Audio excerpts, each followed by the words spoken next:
Pathardikar, and I will be explaining the working of an FM radio.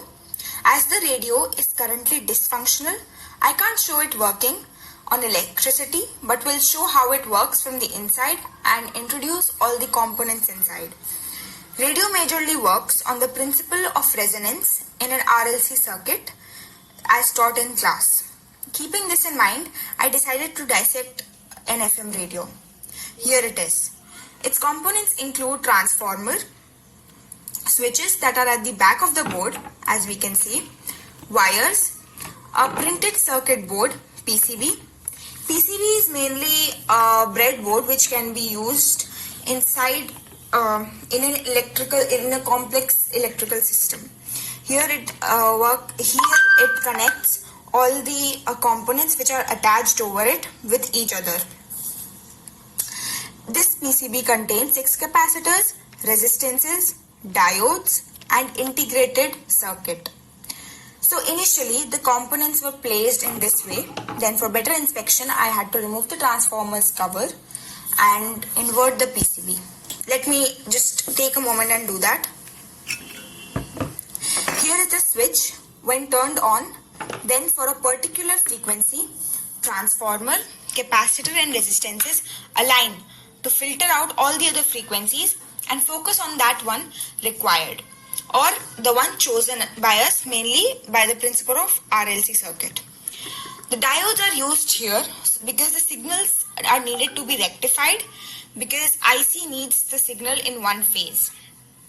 Here the diodes have a grey strip on the top, which if we go towards the grey strip, it means we are in forward bias.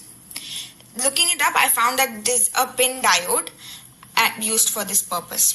An inductor is not used here because with IC, it creates some problem. It occupies a lot of space too, but because of its magnetic properties, it doesn't really work well with the IC, as it is because of its magnetic coupling properties, and hence have to be kept away from the IC. The system then start to require a lot of space. Hence, the transformer is used instead.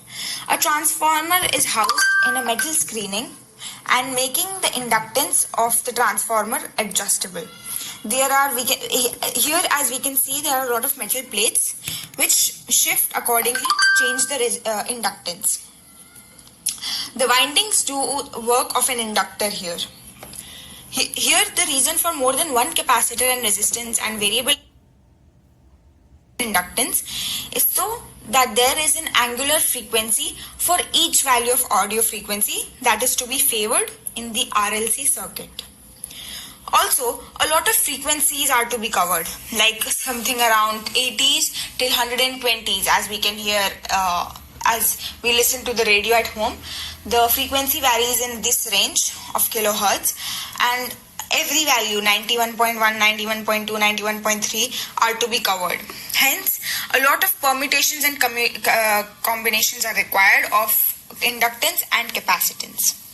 The IC here is used to convert the signals from one form to another, that is electrical to audio signal and vice versa. Yes, and the speaker inside amplifies the signal in audio to the listener. Now, here I have made the rough circuit of an RLC circuit. Here there is an inductance, there will be an inductor, capacitor and a resistance and an AC supply. The current will be equal to, as shown in the expression, and for favoring the frequency that we require, the angular frequency of the circuit should be 1 by under root LC. And right, this is for the RLC circuit calculations.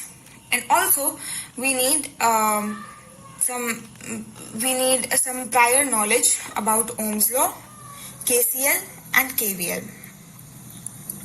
Here we should note that we should take a note that the transformer here is used instead of an inductor.